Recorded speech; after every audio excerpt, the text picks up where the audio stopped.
Hey everyone, welcome to the War Series Season 2, Episode 14, Red Devil's Rage commentary. This was directed by yours truly. So I'm going to have some notes, I'm going to have some insights, some stories to tell while we watch this, but yeah, we're just going to get right into it. We're going to skip the bullshit, we're just going to jump right into it.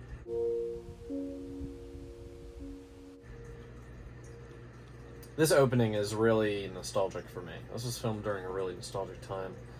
I love this shot. I don't know, the symmetry of the playground. I think it worked well. And then this shot was done really well. This wasn't even really...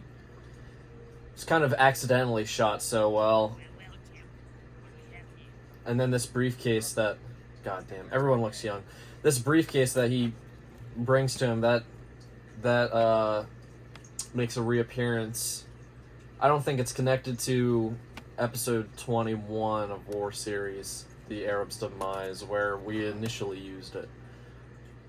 There won't be no pain. Only pain. Only pain. And then the Doom music kicks in. This is very, it's very rudimentary filmmaking. Especially for, some of the visions that I have now for scenes and shit. I definitely wouldn't have shot this way. And then Brentley ragdolls down the slide. That shot's really cool. I like when he comes down. The energy in this episode is very chaotic. Yeah, very cartoonish. He just kind of pops out of trees every now and then. Also, to note, this was one of the first episodes of War Series that I edited. I don't think I did anything else other than this episode. But yeah, this was, besides the War Series documentary, and some other personal projects, this was also one of the first, episodic videos that I did. March 12th of 2017, that was the day that the Red Diablo channel was created. Now, the story behind this episode is that this character is supposed to be a homage to the Red Diablo from the original series. But because... Enter Spike and Mike. But because Mark denounced the name at the time, he didn't really want to take part in it, so he did it under his nose. So this episode was it was considered on set the Red Diablo episode whenever Mark wasn't around. So... But it has no correlation to the Red Diablo, other than the reference at the end. Come on, sugar. Here we're introduced to Spike and Mike. Nick and Mitch play them incredibly well. So well, in fact, that I would love to, use these characters more in the future. And in fact, there was a spin-off episode that would have connected this episode to Mob, that we were going to do that featured them in it. They had main character roles. So these are more Mob characters, I would say. Check email, motherfucker. You can see Nick break there for a second. He, jolts out. It was so funny. We quote that bit all the time. Check email, motherfucker. What is email? I like this scene. What's up with the price? We gotta get that cheddar, you know? Why would I buy something I already own? Well, it's not yours anymore.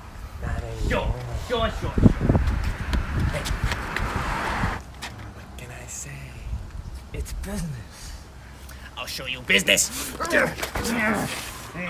my Jesus. What are you doing? What do you want the business? Huh? I don't want the business, I just want the property. Take it easy. Don't wanna call the authorities. Now. It's a little scary. He's a little intimidating, man. Every number's for you.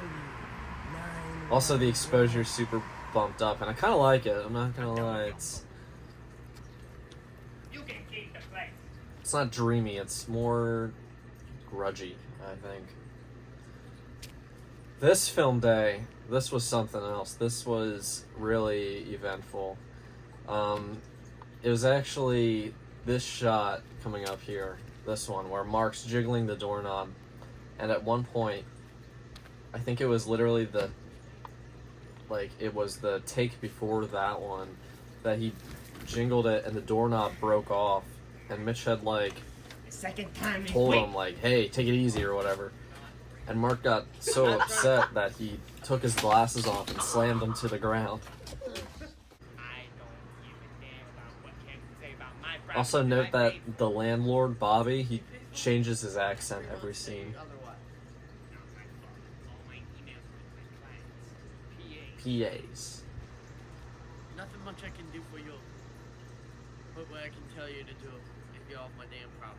I remember that take in particular took so many tries because Bobby kept changing his voice. Why you? Ah! Why don't you hit the ghost? This episode's so weird. It really harks to season 1. Just like in terms of quality.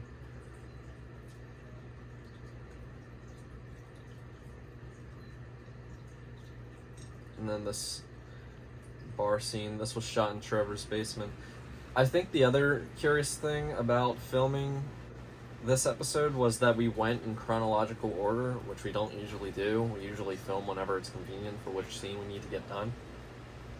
But for this, I was literally like, okay, first things first, we need to film this playground scene. Then we need to film this Spike and Mike scene, so on and so forth. Starting off strong.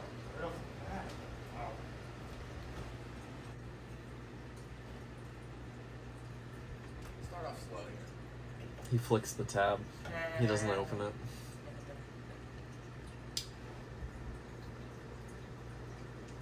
Damn. Damn. Couple cans short of a six pack, huh?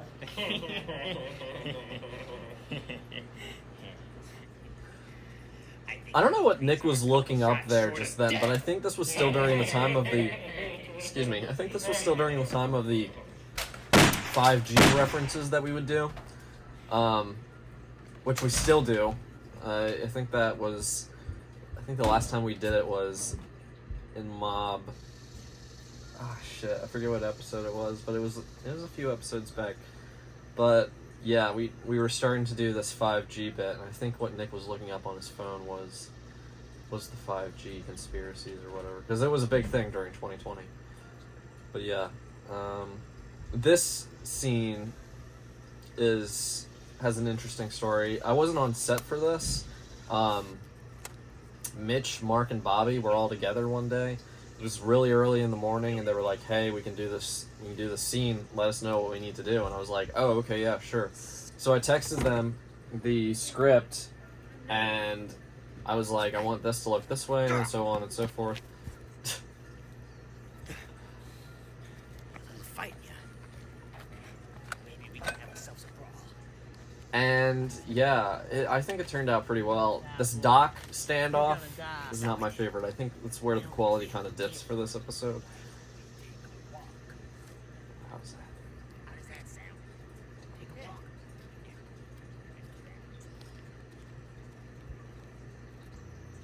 That's a good shot. I really like that shot. They're back to back. So we play a game of It's a quick little draw. out of focus. Whoever makes it to the end first. Yeah, and I wrote this, and I was like, yeah, this seems good. I didn't have any experience with like story writing or anything like that. Like I literally had no idea what to write when Mitch approached me for this. The music, I would have chosen better music too. I have more of a variety in Western genre sounds and soundtracks and scores.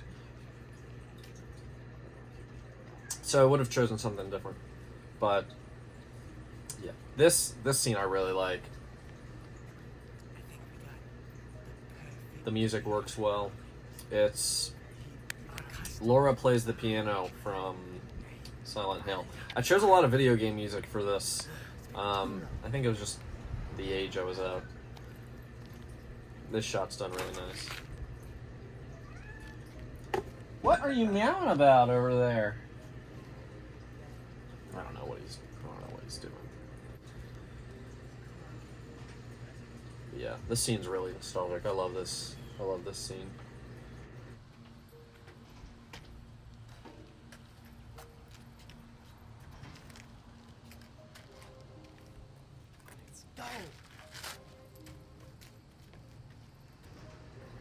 Oh, funny story about this balcony scene, which I feel like I've neglected to leave out in the other fucking 14 takes that I tried shooting this commentary on.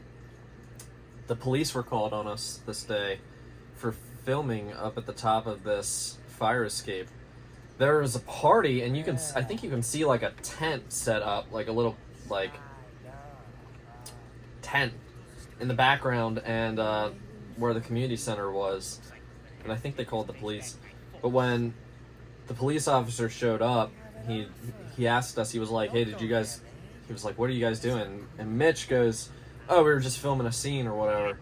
And then he goes, did you get it done? And we were like, yeah, and then he left. So really nothing came of it, but it gave us kind of a scare. Relax. But they were definitely concerned when they saw us filming up here, and then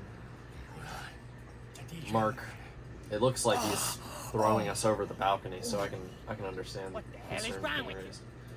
That shot's really good. He's in the sunglasses. Don't miss my property. You twos are weasels. I hope you like heights. Sayonara. I forgot about that. He does say sayonara there. Shit. Hey, dude. Just chill. Chill. I re-uploaded this to my channel. This isn't a plug or anything, but like, I re-uploaded this to my channel. I edited that sequence differently because I think it was just a little out of sync. So these are photos from the original Red Diablo channel, and you can see on the TV it says Red Diablo clip. It was me.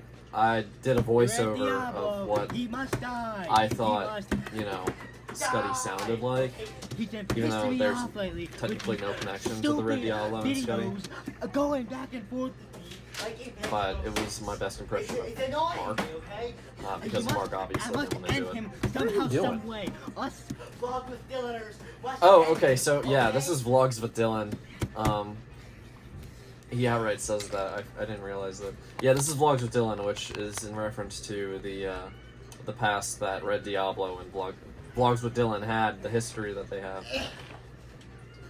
It's not really a jab, but the blanket under the shirt definitely is kind of a little insensitive.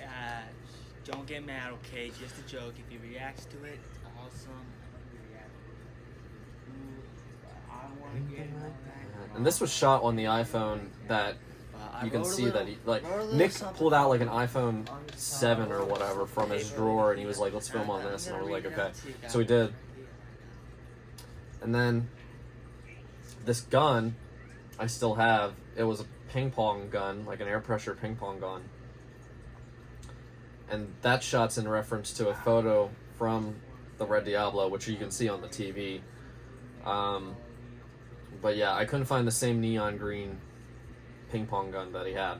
I did eventually find one. I have it hanging in my closet, because Hickory Falls, the family-owned entertainment center up the road a bit from where we live, they had restocked, and that's where he initially got that gun. And then the reason for the rap is because Vlogs with Dylan like to do raps, diss tracks on people. The kid was like 9. Oh my god, the Red Diablo, he's here! Red Diablo. I'm someone much worse. Getting Mark to say that, I'm surprised that he even referenced Red Diablo, because he hated what You know happened. what? You're a funny guy. Maybe I should stay here. Just kidding. And the blaster sound effect. Why don't you go and have some fun in the game of hell, Sonny? And that's it. That's where it ends. See, there was supposed to be kind of a larger story. He was just kind of supposed to be set up to be manic for some bigger threat to take him down, which wasn't my initial plan first. I thought, I'd just make this episode as a spinoff, and then we just disregard it. But There was a video that I did that got scrapped. It was a Mr. Philly episode. It was called Mr. Philadelphia. That was the working title, at least. And we shot an opening for it that was literally the exact same as this episode, which we'll upload later. It's going to be a War Series draft video. I actually might upload it right after I upload this commentary, so stay tuned for that. But yeah, that's War Series Season 2, Episode 14. I hope you enjoyed. Yeah, that's it. Thanks for watching. I will see y'all later. See ya.